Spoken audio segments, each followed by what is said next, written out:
जी, अस्सलाम वालेकुम। आप देख रहे हैं English easy tricks with Mohammad Shaikh. Hopefully आप सब खैरियत से होंगे। तो आज जो हमने बात करनी है वो है ट्रैवल एंड टूरिज़्म की एक्सरसाइज के मुतालिक। इसकी पोएटिक डिवाइसेस और इसकी ट्रांसलेशन मैंने करा दी थी। तो अब ज़रा देखते हैं। इसके ये प्री रीडिंग क्वेश्चंस हैं, वाइल रीडिंग है, पोस्ट रीडिंग है, जो भी हैं इसके सारे क्वेश्चन देखते हैं ज़रा।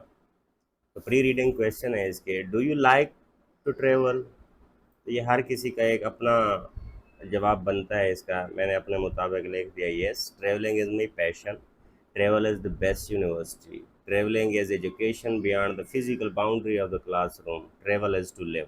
ठीक है। उसके बाद है, what impact does travelling have on your mind. तो देखते हैं हम, travelling can have a profound impact on one's mind including broaden the perspective and understanding of the different culture. तो जाहिर सी बात है, जब आप ट्रैवलिंग के लिए कहीं निकलते हैं, आपको घर से निकल के ही पता चलता है कि किस इलाके का कौन सा कल्चर है और किस तरह आपसे डिफरेंट है। उसके बाद क्या है, increased empathy to tolerate. Increase empathy, लोगों के साथ आपको हमदर्दी बढ़ती है थोड़ी सी। ठीक है।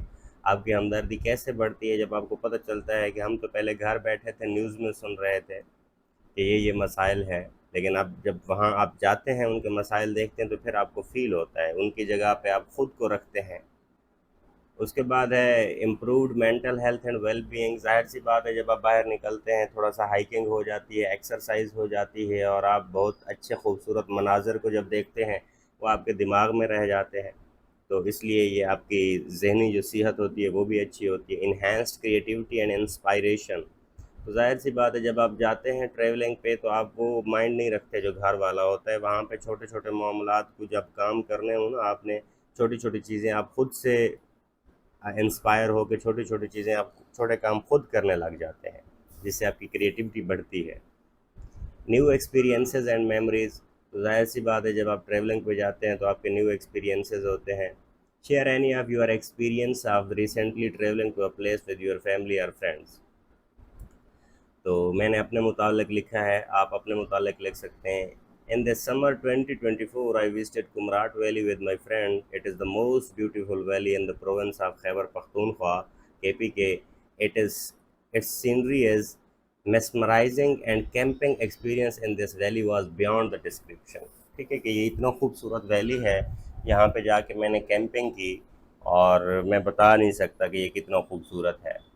उसके बाद है while reading question, what do you think the main theme of the poem. तो द पोएम हमने पहले जब पढ़ी है तो हमें पता है कि this poem is about wanting to travel and explore the new and exciting places. तो ये हम पता है कि ये ट्रेवलिंग के मुतालिक है। अब वाइल रीडिंग को देखें ज़रा। What is the poem? The author narrates the aspiration of the young boy wants to travel to real fictional places. What are your thoughts about the ambitious dreams? Do you have the same? ये मेरे ख्याल में post reading है। ठीक है, ये while reading नहीं है। वाइल रीडिंग का वो ये कि क्वेश्चन था। So the boy's dreams are innocent, vibrant, and full of wonder.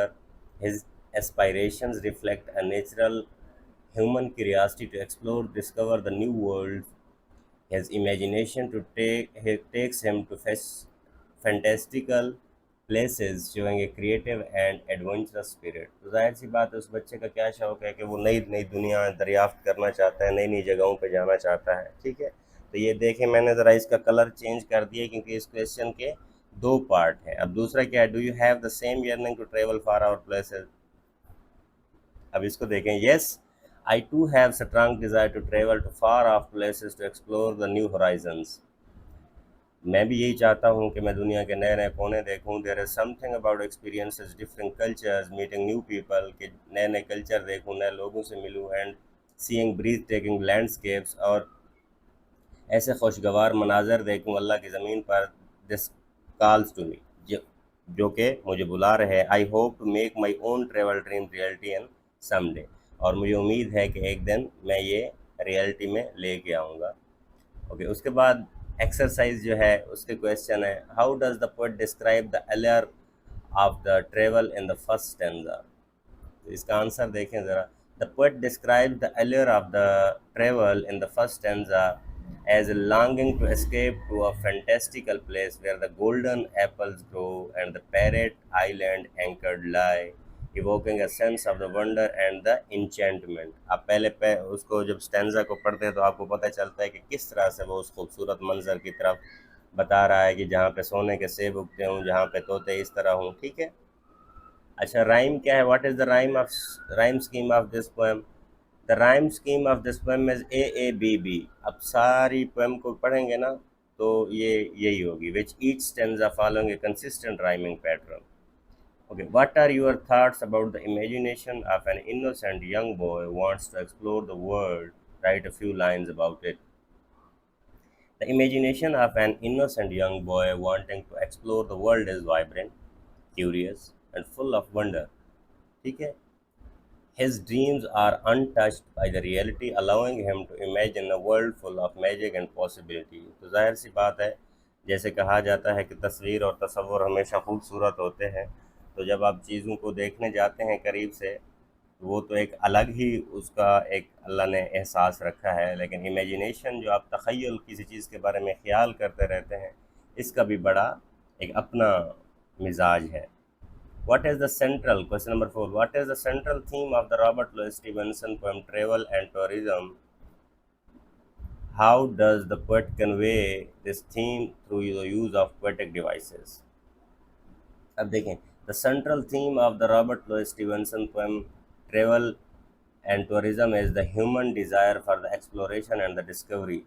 The poet conveys this theme through the poetic devices such as imagery, metaphor, golden apples। आपने देखा होगा कि vivid description, vivid कहते हैं शौक को, far off land inspiring a sense of wanderlust in the reader। तो आप ये पढ़ चुके हैं कि किस किस तरह से उसने ये बयान किए हुए हैं, पोएटिक डिवाइसेस हम पढ़ चुके हैं already. Which figurative device is used by the poet in the line wide as England, tall as spire? Explain briefly। The figurative device used in the line wide as England, tall as spire as a simile। ठीक है, जहाँ पे as like का word आ जाए तो हमें पता है simile होता है। Which compares the width of the forest to the size of the England and their height to a spire, creating a vivid and exaggerated image in the reader's mind। कि किस तरह से वो ये अल्फाज इस्तेमाल करता है रीडर के माइंड में इमेज बनाने के लिए। Analyse the pome with the help of starters given below. अब उसने 3 स्टार्टर्स दे दिए हैं कि इससे पोएम को स्टार्ट करें।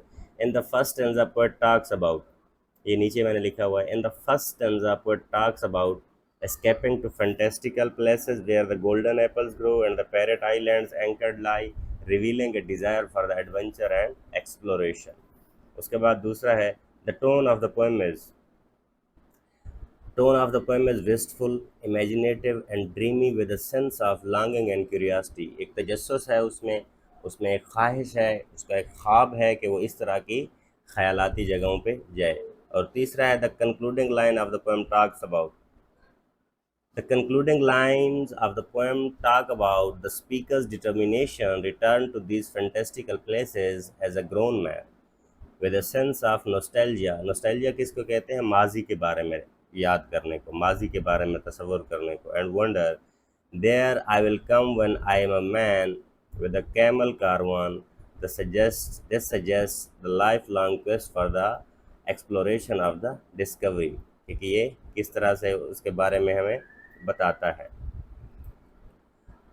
अब ये हो गया, ज़रा इसको देखते हैं, वोकेबलरी इसकी देखते हैं। ये बच्चों ने कहा था, व्यूअर्स के मैसेजेस आ रहे थे, कमेंट आ रहे थे कि इनके उर्दू में भी लिखे करें मीनिंग्स। तो मैंने कोशिश की है कि मैंने इस दफ़ा उर्दू में भी लिखे हैं, तो इनके मीनिंग देखते हैं ज़रा। एंकर्ड का क्या मतलब होता है? एंकर्ड का मतलब होता है मजबूती से पकड़ा हुआ। एंकर्ड का क्या मतलब होता है? मजबूती से पकड़ा हुआ या fixed in the one place. Minarets का क्या मतलब होता है? मिनारेट्स मीनार को कहते हैं। किस चीज़ को कहते हैं? मीनार को कहते हैं। उसके बाद है ब्लोज। ठीक है, ब्लोज का मतलब क्या होता है? हवा के चलने को कहते हैं। ब्लोज का क्या मतलब होता है? हवा का चलना। उसके बाद क्या है? नॉटी। नाटी का क्या मतलब है? नाटी का मतलब वो होता है बंधा हुआ। नाटी का मतलब क्या होता है? बंधा हुआ। फ्लेमिंगो किसको कहते हैं? ये शुतुरमुर्ग की तरह का एक बड़ा परिंदा होता है, उसको कहते हैं। उसके बाद है डिवोरिंग। डिवोरिंग किसको कहते हैं? डिवोरिंग का मतलब होता है बहुत भूख से खाना, किसी भी चीज़ के लिए बहुत ज़्यादा शदीद तलब होना। उसके बाद है पेलेंक्विन। पेलेंक्विन किसको कहते हैं? पालकी को कहते हैं, जिसमें आपने देखा होगा ऊँटों वगैरह पे पालकी लेके जाते हैं, जिसमें दुल्हन वगैरह किसी किसी कल्चर में बिठा के ले जाते हैं। उसके बाद है ग्लूम। ग्लूम किसको कहते हैं? अफसुर्दगी को कहते हैं या मायूसी को कहते हैं।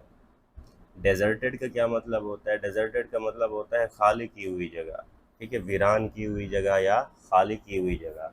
कारवान का क्या मतलब होता है? कारवान का मतलब होता है काफिला। कारवान का क्या मतलब होता है? काफिला। आगे देखते हैं, ये क्वेश्चन हम कर चुके हैं। अब ये देखते हैं, इसमें डायरेक्ट एंड डायरेक्ट भी आएंगे। ज़रा ये मेरी कोशिश है, फिर बच्चों के कमेंट आते हैं कि इनको भी थोड़ा सा एक्सप्लेन कर दिया करें, तो थोड़ा इसके बारे में सुनते हैं हम। The 21st century is the era of information and economy. जो 21वीं सदी है ये मालूमात, इंफॉर्मेशन और मुआशी सदी है। With the economic development and the social progress, जिसमें आपने अपने आप को पैसे के लिहाज से भी बढ़ाना है आगे, और मुआशी लिहाज से, माशरती लिहाज से भी आगे बढ़ाना है। People's material People's material and the culture standard of living continues to the improve, and the leisure time to continues to the increase. Tourism has become increasingly popular.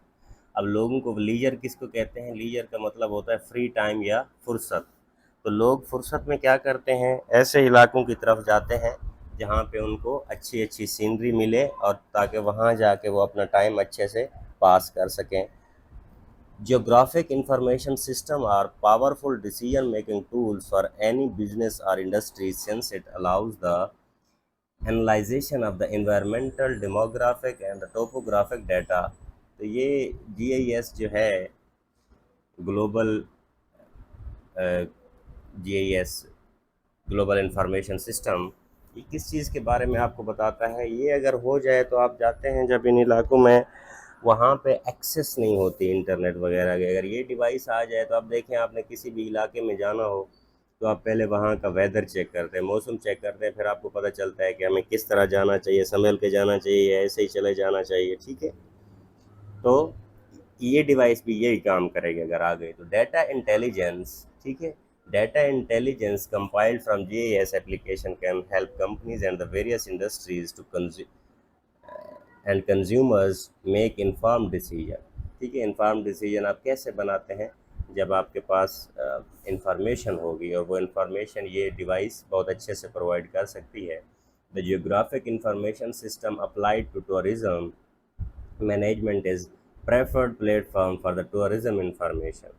और इसको प्रेफर किया जाना चाहिए क्योंकि पूरी दुनिया इसको इस्तेमाल कर रही है। GIS is information system offering service to the geographic research and the decision making which can play a role in the tourism management।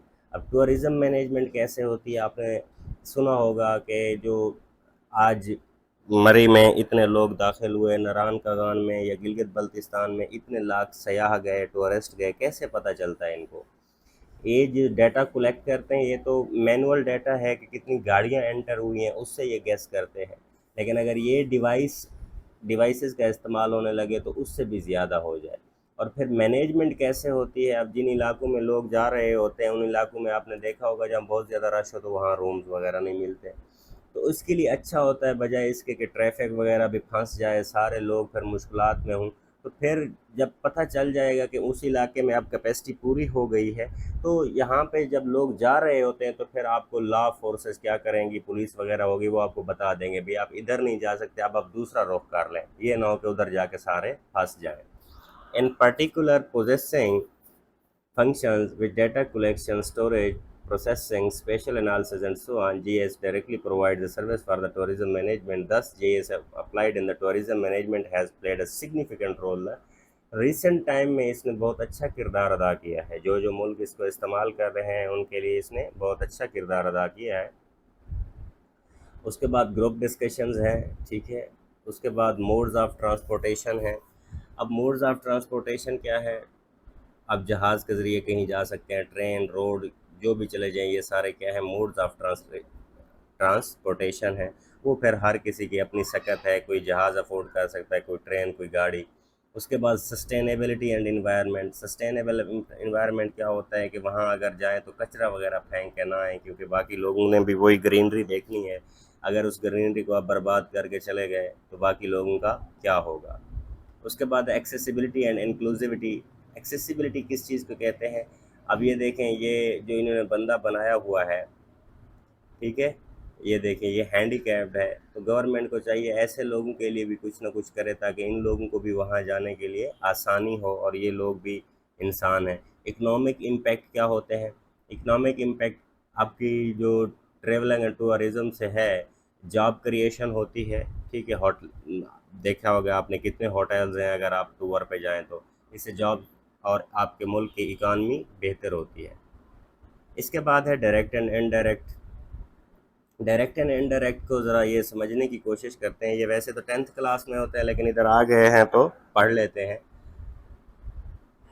देखिए, बात करने के दो ही तरीके होते हैं, या तो आप बात खुद करते हैं या फिर आपसे सुन के कोई आगे करता है, ठीक है। तो अगर आप को खुद कोई बात कर रहा है तो वो डायरेक्ट है, लेकिन आपको कोई बंदा ऐसा बता रहा है जिसने उससे सुनी है तो वो इनडायरेक्ट है, ठीक है। तो अब देखें, इसमें मेन चेंजेस क्या होती हैं। ये तीन चार चीज़ें चेंज होती हैं इसमें। एक तो इसमें चेंज ऑफ प्रोनाउन होता है। क्या होता है इसमें? चेंज ऑफ प्रोनाउन होता है, या फिर इसमें चेंज ऑफ इन्वर्टेड कामाज होता है, या फिर इसमें क्या होता है, चेंज ऑफ वर्ब होता है। अब हम देखते हैं इनको कैसे चेंज करते हैं। चेंज ऑफ प्रोनाउंस को पढ़ते हैं। प्रोनाउंस लोग कहते हैं कि ये थोड़ा मुश्किल होते हैं, लेकिन मैं कहता हूँ सबसे आसान यही है, ठीक है। प्रोनाउन, अब देखें, दो चीज़ें होती हैं ऐसे सेंटेंसेस में जो नरेशन के सेंटेंस होते हैं, और वो दो चीज़ें कौन सी होती हैं? एक तो उसमें रिपोर्टिंग वर्ब होता है और एक रिपोर्टेड स्पीच होती है। जो इन्वर्टेड कामाज के अंदर चीज़ होती है उसे रिपोर्टेड स्पीच कहते हैं, और जो उससे कामा से बाहर इसका सेंटेंस का हिस्सा होता है उसे क्या कहते हैं? रिपोर्टिंग वर्ब कहते हैं उसे। अब देखें, आपने लिखना है सिंपल, फर्स्ट पर्सन लिखना है, उसके बाद सेकंड पर्सन लिखना है, और उसके बाद थर्ड पर्सन लिखना है, और इसके सामने एक की लिख देनी है, SON, SON। अब देखें, फर्स्ट पर्सन को हम देखते हैं कि हमने कैसे चेंज करना है। और इसी तरह फर्स्ट पर्सन को, जब इन्वर्टेड कामाज के अंदर अगर फर्स्ट पर्सन आया हुआ है तो वो बाहर वाले सब्जेक्ट के साथ चेंज होगा। फर्स्ट पर्सन किसके साथ चेंज? एस मतलब सब्जेक्ट, ठीक है, एस मतलब सब्जेक्ट। और इसी तरह अगर सेकंड पर्सन आया हुआ है, वो बाहर वाले किसके साथ चेंज होगा? वो बाहर के ऑब्जेक्ट के साथ चेंज होगा। इसी तरह अगर थर्ड पर्सन आया हुआ है, थर्ड पर्सन का मतलब है नो चेंज, थर्ड पर्सन को आपने चेंज नहीं करना। अब ये दोबारा यही चीज़ एक्सप्लेन, फर्स्ट पर्सन को subject, subject of the reporting speech या रिपोर्टिंग वर्ब, ठीक है। रिपोर्टिंग स्पीच जो इन्वर्टेड कामास के बाहर वाला हिस्सा होता है उसे रिपोर्टिंग स्पीच भी कहते हैं या रिपोर्टिंग वर्ब भी कहते हैं। अब इसी तरह अगर सेकंड पर्सन आ गया तो बाहर के ऑब्जेक्ट के साथ करना है, और इसी तरह थर्ड पर्सन आ गया तो नो चेंज, इन्वर्टेड कामास को दैट के साथ चेंज कर देना है, ठीक है। उसके बाद देखें, ये लोग कहते हैं कि फ़लाँ टेंस फ़लाँ में चेंज होना है, फ़लाँ, वो बुक पे भी वही लिखा हुआ है, लेकिन मुझे लगता है कि ये थोड़ा सा इजी टेक्निक है अगर आप इसको सुन लें। Change in the verb, first form of verb को आपने सेकंड फॉर्म ऑफ वर्ब में चेंज कर देना है। फर्स्ट फॉर्म ऑफ वर्ब को आपने सेकंड फॉर्म ऑफ वर्ब में चेंज कर देना है। सेकंड फॉर्म ऑफ वर्ब को आपने क्या कर देना है? थर्ड फॉर्म ऑफ वर्ब में चेंज कर देना है। बाकी रिमेनिंग वर्ब जितने भी होंगे नो चेंज, उसमें क्या होगा? No change. अब इसमें हम देखते हैं, for example, I said I do not take exercise. अब देखें, he said I do not take exercise, he आ गया, ही सेड। अब आई क्या है? फर्स्ट पर्सन है। फर्स्ट पर्सन का हमने क्या पढ़ा था? एस सब्जेक्ट, वो बाहर वाले सब्जेक्ट के साथ, बाहर का सब्जेक्ट क्या है? ही। तो ही सेड दैट, देखें इधर भी हमने ही लगा दिया। अब डू की, do first form of verb है, इसकी सेकंड फॉर्म ऑफ वर्ब क्या बनती है? डिड। आगे सेंटेंस सेम का same, he said that he did not take exercise. अब इस दूसरे जुमले को कहते हैं they said that we. We देखें फर्स्ट पर्सन प्लूरल है, वी को सब्जेक्ट, फर्स्ट पर्सन को किसके साथ चेंज करना है? बाहर वाला सब्जेक्ट के साथ। देखें इधर हमने दे लगा दिया, और वैसे भी हम दैट इन्वर्टेड कामास को हटा के लगाते हैं। तो अब देखें, दे प्लेड क्रिकेट, प्लेड क्या है, सेकंड फॉर्म ऑफ वर्ब है, यहाँ पे played third form of verb है। ये हमें कैसे पता चलता है, हैज़ हैड हम वैसे ही लगाते हैं थर्ड फॉर्म ऑफ वर्ब के साथ। तो आप ज़रा बुक पे चलते हैं, जो एक्सरसाइज उसने दी हुई है ये देखें ज़रा। The boy says I am reading a story book, present tense. हाँ, एक बात याद रखें, बाहर अगर प्रेजेंट टेंस आया हुआ हो तो इधर फॉर्म ऑफ वर्ब आपने चेंज नहीं करना होता अंदर। बाहर अगर प्रेजेंट टेंस आया हुआ है तो बाहर, तो अंदर वाला आपने क्या करना है, वर्ब चेंज नहीं करना है। अब देखें, the boy says, inverted commas हमने हटा दिए, उनकी जगह हमने दैट लगा दिया। दैट, अब आई की जगह हम हमेशा क्या कहते हैं, बॉय के लिए हम ही लगाते हैं, he is reading a story book. ठीक है, इसी तरह they said we attended a concert last night. अब दे सेड वी अटेंडेड, देखें इन्वर्टेड कामर्स की जगह दैट आ गया, वी की जगह दैट आ गया, दे आ गया। अब अटेंडेड, दैट दे अटेंडेड। अब यहाँ पे भी एक गलती है, यहाँ पास नाइट आया हुआ है तो यहाँ पे सेकंड फॉर्म ऑफ वर्ब है ये अटेंडेड। ठीक है, यहाँ पे क्या है, यहाँ पे भी अटेंडेड है, तो इसके साथ गलती है, इसके साथ क्या आएगा, हैड आएगा, दे हैड अटेंडेड। क्या आएगा, ये ठीक कर ले ज़रा, दे हैड अटेंडेड। तो इसी तरह the student says I have completed the task, the student says that he has completed the task. क्योंकि बाहर प्रेजेंट टेंस है तो इसके साथ क्या करेंगे, टेंस आपने चेंज नहीं करना, ये प्रेजेंट टेंस है। सारा says I will go shopping tomorrow. अब ये देखें, टुमारो आगे कुछ वर्ड होते हैं, हेयर को देयर में चेंज कर देना होता है, टुमारो को नेक्स्ट डे या कमिंग डे में चेंज कर देना होता है, येस्टरडे को प्रीवियस डे में कर देना होता है। ठीक है, ये आगे जिस तरह आते जाएंगे मैं आपको बताता जाऊंगा। तो सारा says that she will go for the next day. अब देखें यहाँ पे प्रेजेंट टेंस है ना, प्रेजेंट के साथ आप फ्यूचर को ऐड कर सकते हैं। ठीक है, प्रेजेंट के साथ फ्यूचर को ऐड कर सकते हैं, लिहाजा इसलिए हमने इसको इधर वुड नहीं लिखा। The young boy said I can sing, the young boy said that he could sing. तो यहाँ पे ये मैंने इसको एनसर्कल किया हुआ है, यहाँ पे कैन नहीं कुड आएगा। The women said I will go to the parlour today. अब देखें, the women said that she would. अब देखें यहाँ पे पास्ट आ गया ना, तो यहाँ पे हमने क्या कर दिया, वुड कर दिया।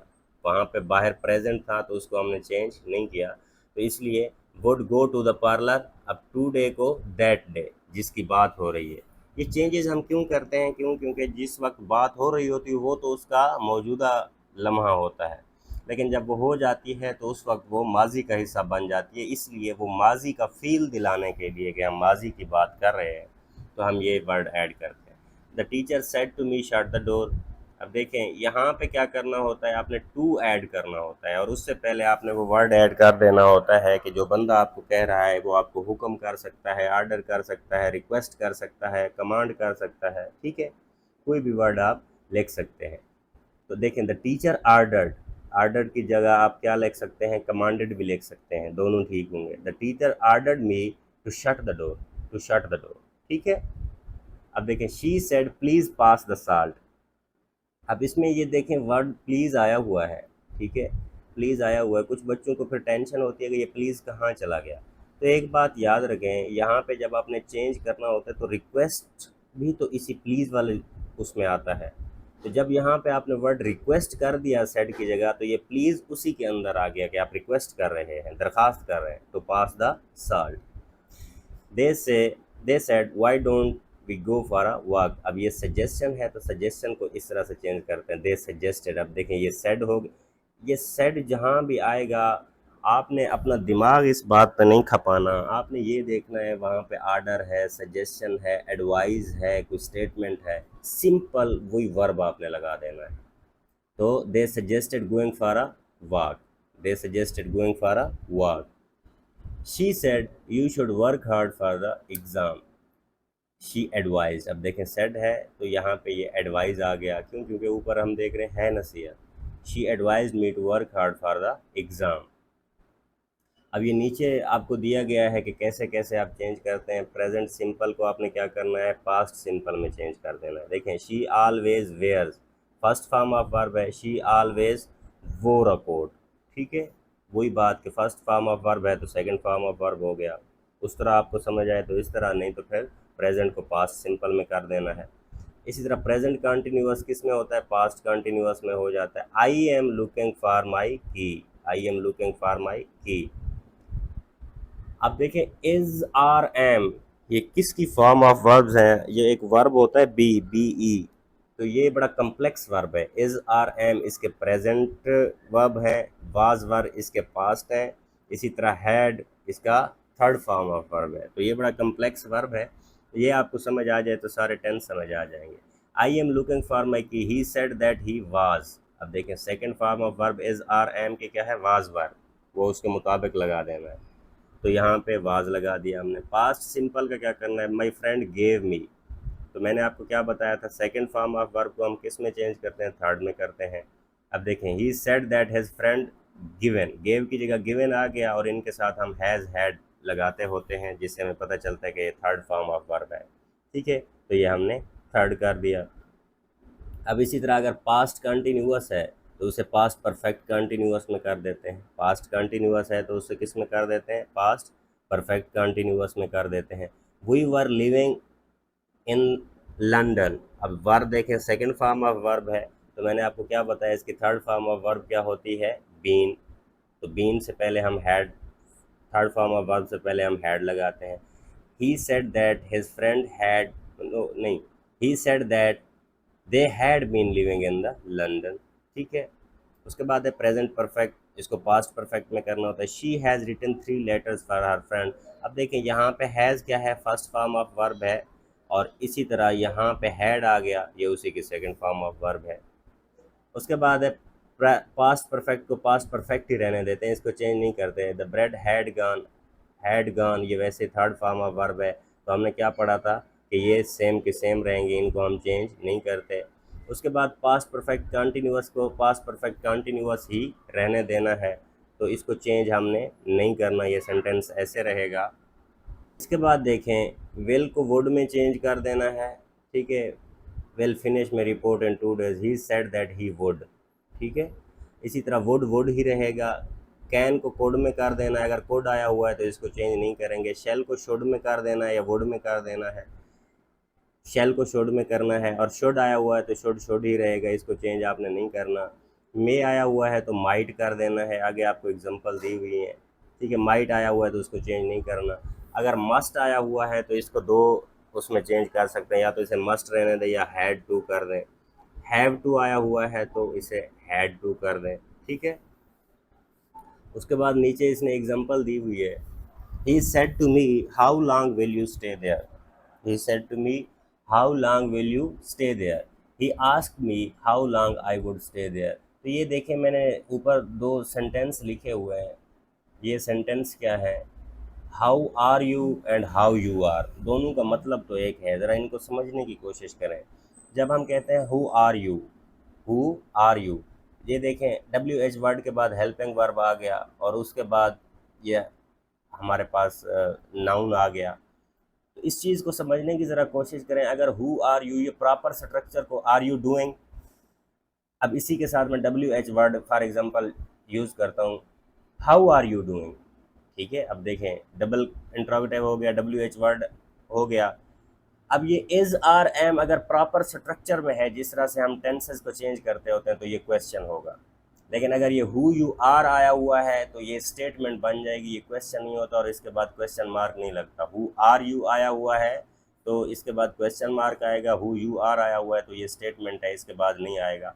तो ये सेम फार्मूला इस्तेमाल होता है डायरेक्ट और इनडायरेक्ट में, कि क्वेश्चन को स्टेटमेंट में चेंज कर देना होता है। अब देखें क्या है, he said to me how long will you stay there, he asked me how long I would stay there. अब देखें हाउ लॉन्ग, अब विल की जगह वुड हमने डाला है तो वो बाद में चला गया, लेकिन पहले आई आ गया। Pamela said man is mortal, Pamela said that man is mortal. जो यूनिवर्सल ट्रूथ होते हैं इनको हम कभी चेंज नहीं करते। आप ये नहीं कह सकते कि अगर आजकल सूरज मशरक़ से तुलू और मगरब में ग़रूब होता है तो कई साल पहले ये मगरब से तुलू होता था और मशरक़ में ग़रूब होता था। ठीक है, तो ये यूनिवर्सल ट्रुथ जो साइंटिफिक फैक्ट होते हैं ये हमेशा वैसे ही रहते हैं। और इसी तरह ये 5वां, बाकी सेंटेंस आप देख लीजिएगा वो सेम है, जो डिफरेंट है मैं एक्सप्लेन कर देता हूँ। She asked me are you happy in your new job. अब इसको तो हमने डब्ल्यू एच वर्ड वाले को किस में करना था, स्टेटमेंट में करना था। ठीक है। लेकिन यहाँ पे देखें ज़रा, she asked me are you happy in new your new job.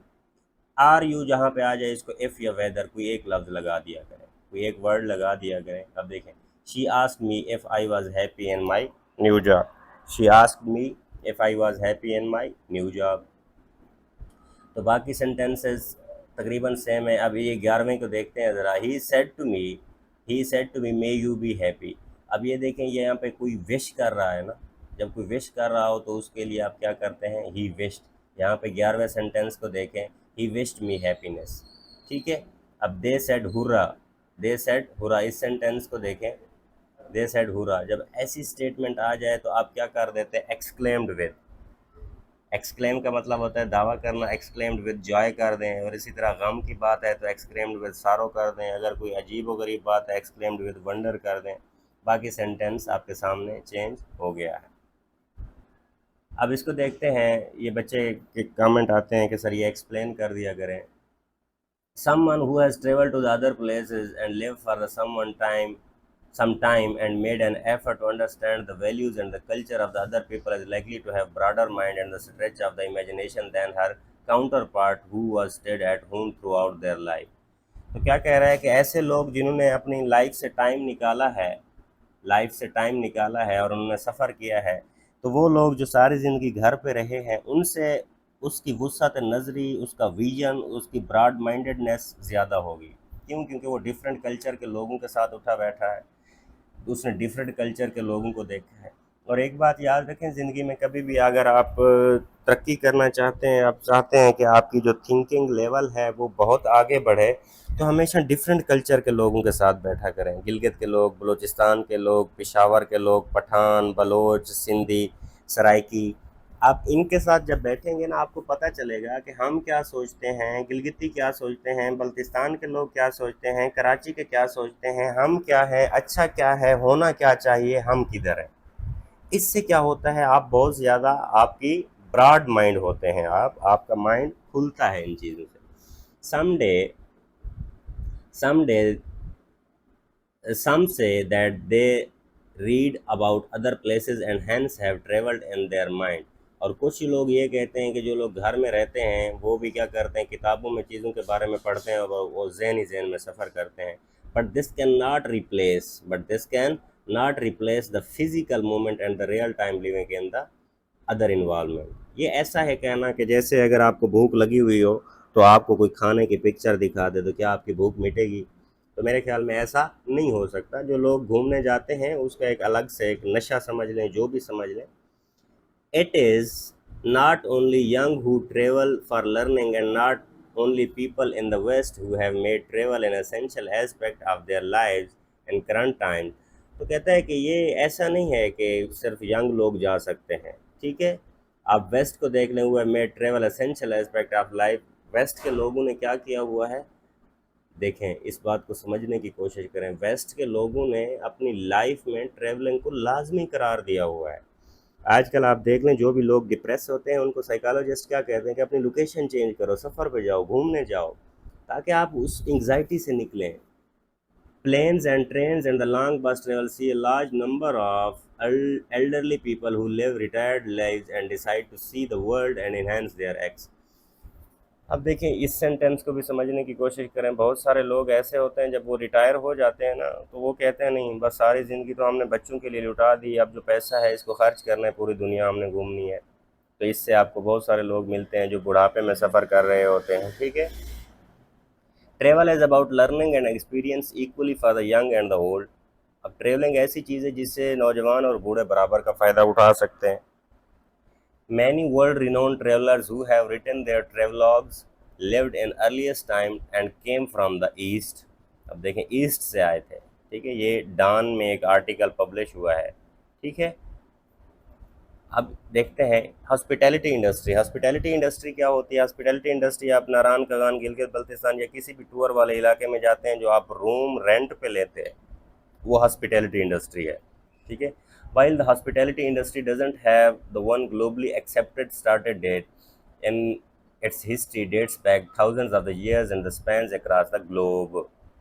तो कहता है कि जहाँ तक अगर ये हॉस्पिटैलिटी की हिस्ट्री पढ़ी जाए तो अब ये हज़ारों साल पीछे तक हिस्ट्री इसकी मिलती है। Although our modern day version of the hospitality looks different than it did thousand of years ago, it still follows the main. तो कहते हैं अगर हज़ारों साल पहले हॉस्पिटैलिटी के कल्चर में थोड़ा बहुत फ़र्क था, लेकिन आज भी इसका जो थीम है वो सेम है। क्या है? To provide the guest with the services, कि आने वाले मेहमानों को अपनी अच्छी से अच्छी सर्विसेज प्रोवाइड करना। The goal of the hospitality industry is to provide the customers with an enjoyable experience, कि वहाँ पे आए हुए लोगों को अच्छा एक्सपीरियंस हो उनके बारे में। और वो एक्सपीरियंस क्या क्या हो सकता है? Whether that enjoyment comes from the eating food, और चाहे फिर वो इंजॉयमेंट उनके खाने से आती है, या फिर इन अ लग्जरियस स्पा। लग्जरियस स्पा किसको कहते हैं? एक सेहत अफजा मकाम को, सेहत का मरकज़। ठीक है, होपफुली आपको उर्दू में मीनिंग नज़र आ रहा होगा। Getting good night's rest away from the home, ताकि उनको घर से दूर भी घर वाली फीलिंग्स आए। Making sure each individual guest has taken care of the Paramount. Paramount किसको कहते हैं?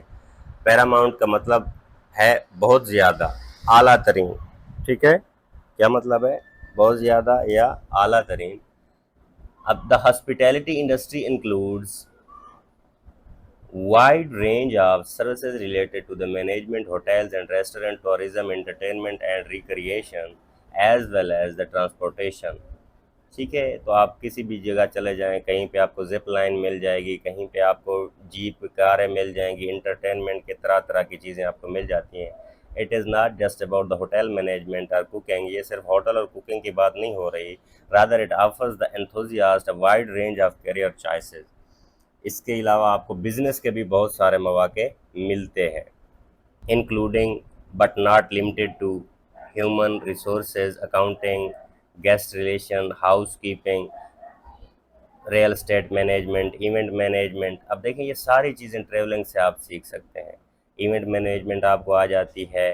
और ये यहाँ पे एक लफ्ज़ लिखा हुआ है फूड एंड ब्रूरेज। ब्रूरेज किसको कहते हैं? मशरूबात को कहते हैं। ठीक है, अगर आप ट्रेवलिंग पे जाते हैं तो आपको हाउस कीपिंग का पता चलता है, मेहमानों के साथ ताल्लुक़ किस तरह बनाना है, इवेंट कैसे मैनेज करने हैं, तो ये सारी चीज़ें आपको पता चल जाती हैं। आगे देखते हैं।